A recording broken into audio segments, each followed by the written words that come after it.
Each webinar has been unique, and the presenters have offered invaluable information for administrators, directors of coaching, board of directors, and soccer enthusiasts looking to improve opportunities for youth players. Through the Club Standards Project, and the NSCAA is able to provide youth soccer clubs in the United States of America, Canada, and other countries around the world with access to best practice in youth soccer. The NSCAA is not vested in any particular model, approach, or philosophy, and to that end we can provide an impartial and objective opinion on the club's current performance. Most importantly, we can help clubs to improve short and long-term opportunities for players and coaches by recommending innovative ideas proven to work by other clubs. The Club Standards Project is an assessment model originally created in 2008 from an assessment process used to evaluate physical education curriculum in schools. Unlike standards projects in other countries, we have not predetermined what best practice is. We believe that that approach would limit the impact we can have on youth programs. Instead, we recognize that every club operates with a level of autonomy and direction, and the good practice in one situation may not necessarily work in another. To this end, our focus is to identify examples of successful execution in our three primary areas of interest: player development, coaching, and administration. As purveyors of best practice, our role is to pass on our experience to help clubs be successful over the long term. Whether the organization is large or small, professional or volunteer, recreational or elite, a town program or a regional program, the likelihood is that our highly experienced and trained consultants will be able to identify examples of best practice that can raise the performance level of your club. With over 100 assessments completed and with 4 to 5 new assessments per month, the range and the depth of our research evidence is significant. Our responsibility is not to create best practice, but to identify when it is occurring and recommend if and when it is appropriate for a club to implement. There are 3 levels of assessment. The preliminary level is a free online survey with 15 questions focusing on our 3 primary areas of focus. Recently, we introduced a new intermediate level assessment that includes 10 hours of consultant time in evaluating a club's performance and providing the organizations with best practice recommendations that relate to our 3 or 4 different areas of functionality. The cost of that level is $500 and includes a provisional score and a summary report. The advanced level is a comprehensive review of the club's performance. There are 3 primary features of this level. The first is a 2-day site visit by a consultant. The second, a comprehensive report with over 100 pages of recommendations and review. And the third is the official designation by the NSCAA as a gold, silver, or bronze club. Undoubtedly, we could spend hours arguing about the definition of a successful youth club. So to provide clarity, here's some of the outcomes we feel are associated with successful clubs. The first is retaining at least 70% of players. The second is retaining a high percentage of coaches. The third, maintaining or growing the organization's membership. The fourth, performing consistently to the organization's mission, aims, and outcomes. The fifth is consistently achieving financial viability. The sixth, meeting or exceeding the expectations of the members. And the seventh is graduating highly committed and skilled players and coaches to higher levels within the program and new opportunities.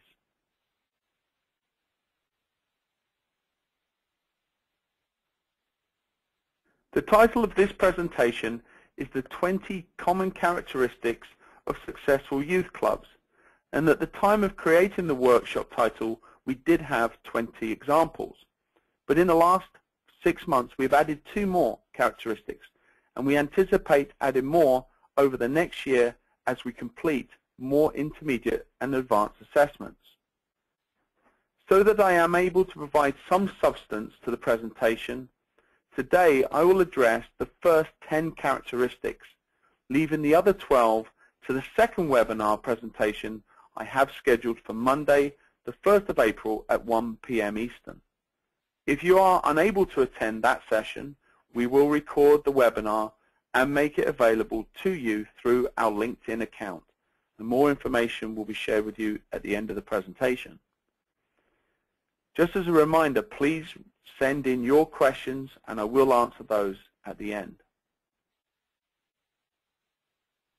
Successful clubs maximize opportunities for players and coaches to learn. Player development is always at the forefront of decision making. For example, if the organization hires professional staff, groups and teams should be rotated in and out of the location where the staff are located. It is highly inefficient to have professional staff move from one practice location to another during the same evening. Practice to game ratios are another consideration, and as a rule of thumb, pre-travel players should be training at least at a 4-to-1 ratio of practices to games. That is not to suggest that a 4-year-old must train 5 times a week, but that the total time over the week is organized in the favor of training. For example, if players attend 2 50-minute sessions per week, only 20 minutes of the 100-minute sessions should be used for games or matches. To receive maximum benefit for all players in the club, it is important for the senior coaches to have influence over players and coaches at all levels. Equitable distribution of DOC time is a significant issue we see in our assessments. Successful clubs regard themselves as educational institutions rather than as a loose collection of sports teams, and to that end implement a robust education framework. On your screen you will see an educational framework that is underpinned by a curriculum and supports the progression of players between stages of development.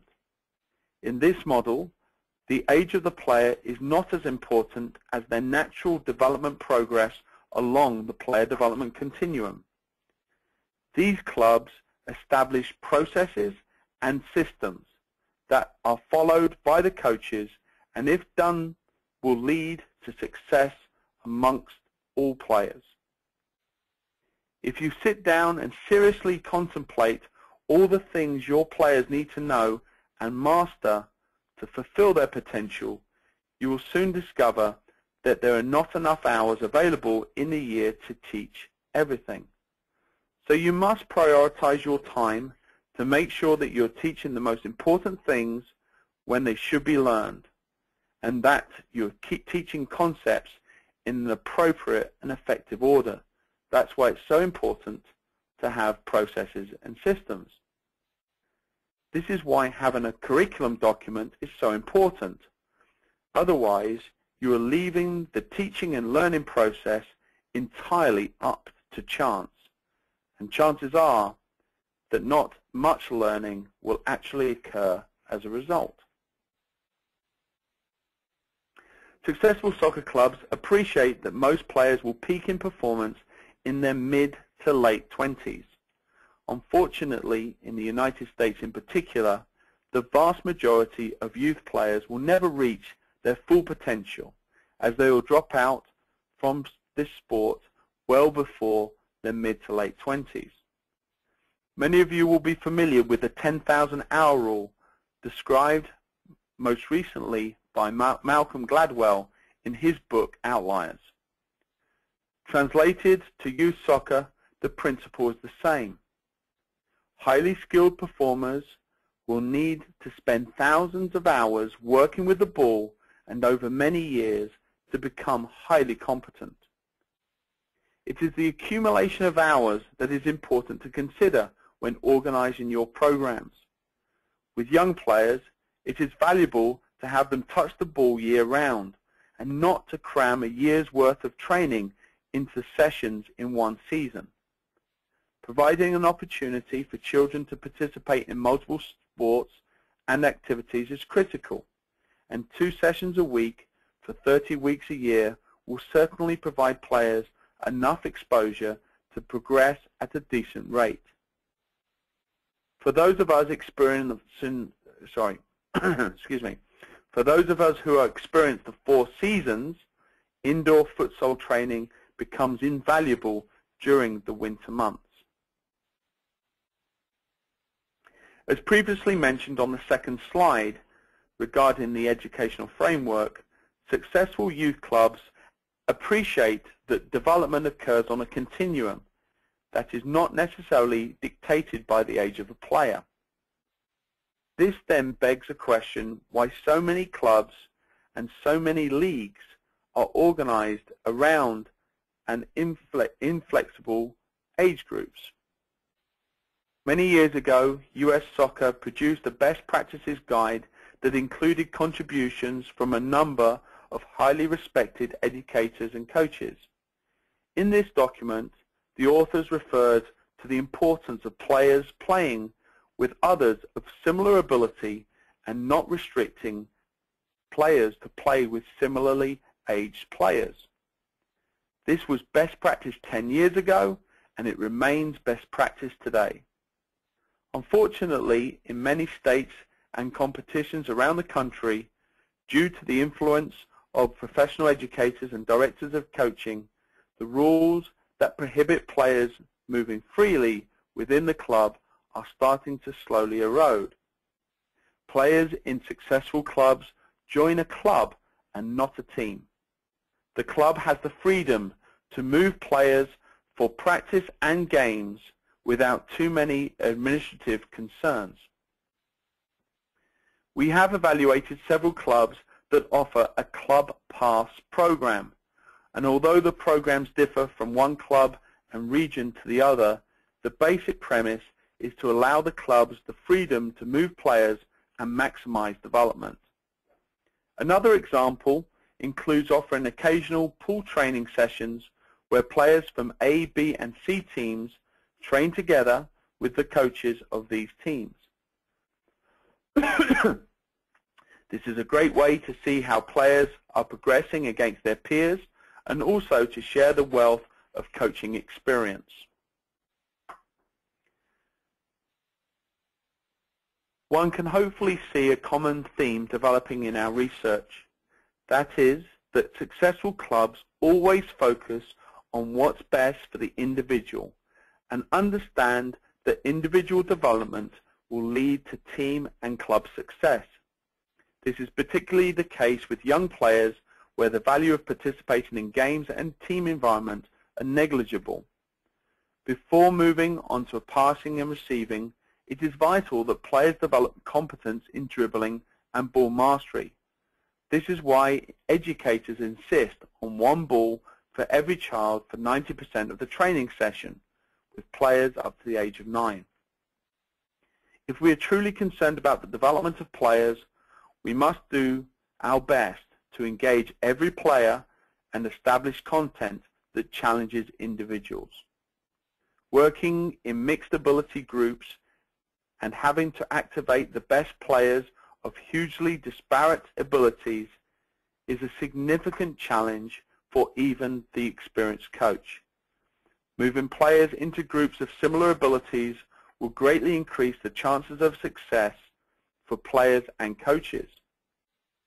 If a player is ready to move up an age group based on their proficiency, then it is important for the club to promote that player forward and not stand in the way because of the success of the team that they are leaving. Providing homework activities on a regular basis that can be performed by a player in the yard with a ball should be encouraged at all age groups. Success on the field can often be distilled down to some key variables, including financial strength, reputation and brand, owning or controlling facilities, and strong grassroots participation. In New England and many East Coast towns, we see a soccer program in almost every town, each one providing local opportunities for players wishing to participate with their school friends. As we move west and south, we see clubs operating on a regional basis, with significantly more children participating in the programs at all levels. Size of the player pool greatly affects an organization's ability to provide appropriate and relevant experiences at all levels of ability. The larger the player pool, the more variety and opportunity the organization can provide to the members. The more members, the more money available to invest in player development. I believe strongly and have seen firsthand the value of collaboration between organizations that may be regarded as rivals. No doubt there are many obstacles to overcome, but the benefit to player and coaches of collaboration will be significant. Although I have no scientific evidence at this stage to support this claim, my experience suggests that for a club to field 2 strong boys and girls teams at each age group between the ages of 14 and 18, it must have at least 3 to 4 times as many players participating in the age group at the transition points between recreation and competitive program, which typically is around the age of 8 or 9. These proportions are 5 to 6 times as many players participating at the entry point to soccer, age 4 to 5. This formula thus suggests that to fill 2 U15 rosters of 18 boys and 18 girls in a club, they will need in the region of 180 players, boys and girls, at the entry point to travel soccer, and in the region, 180 boys and girls at the age groups of 4 and 5, and 100 boys and girls at the age of 9.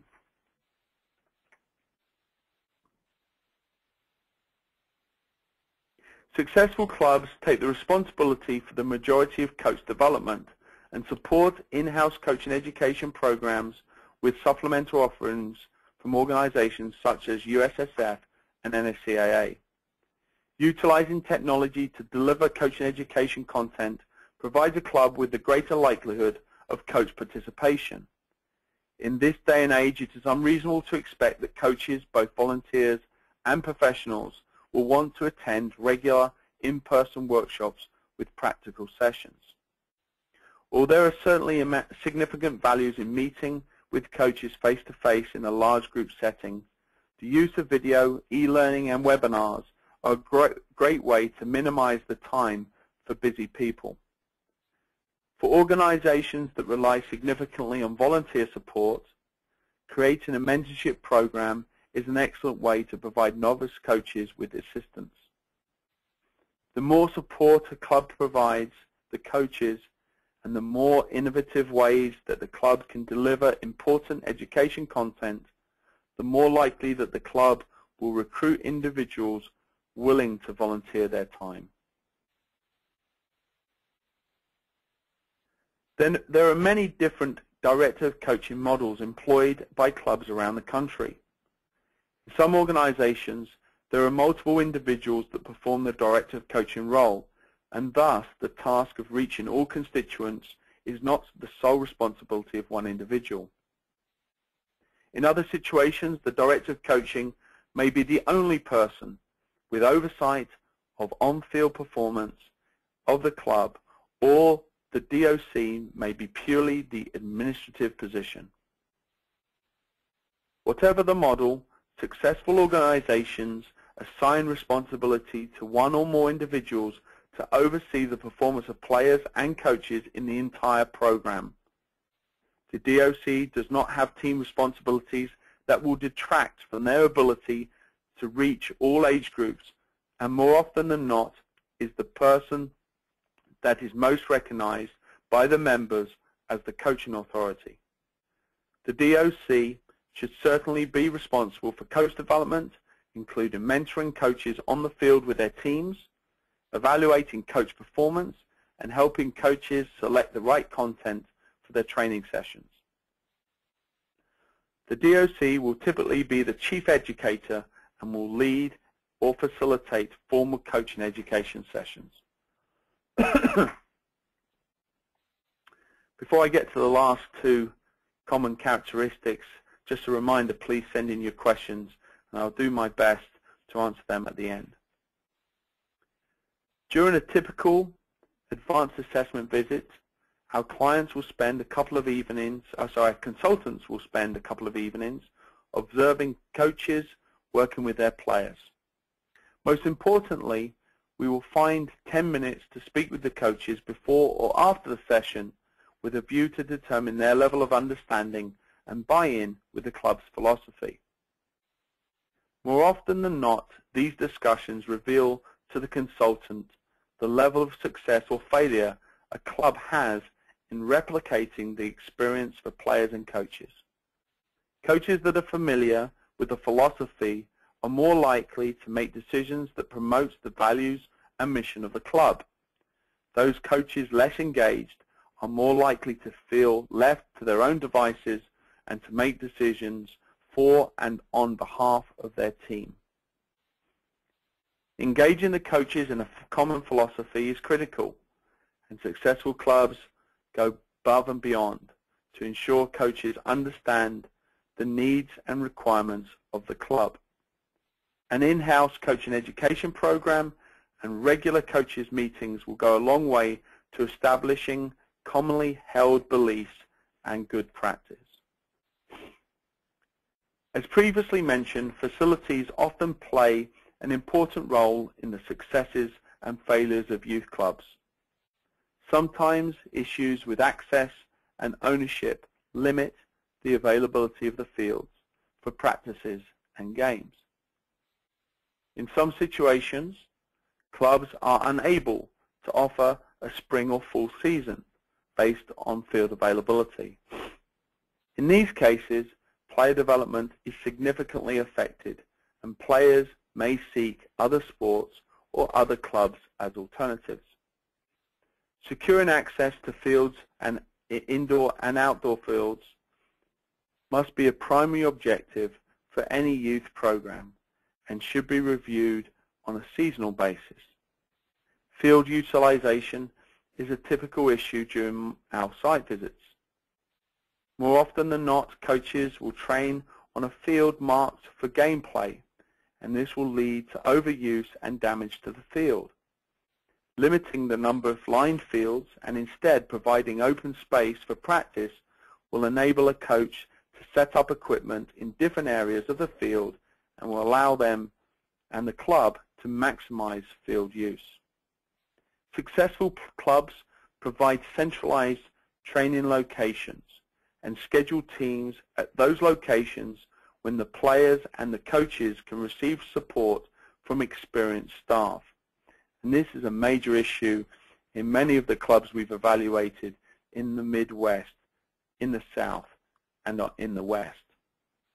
In addition to the significant liability and the risk management headache, having teams and coaches spread all over town provides a nightmare for clubs wanting to establish consistency in coaching and in opportunity.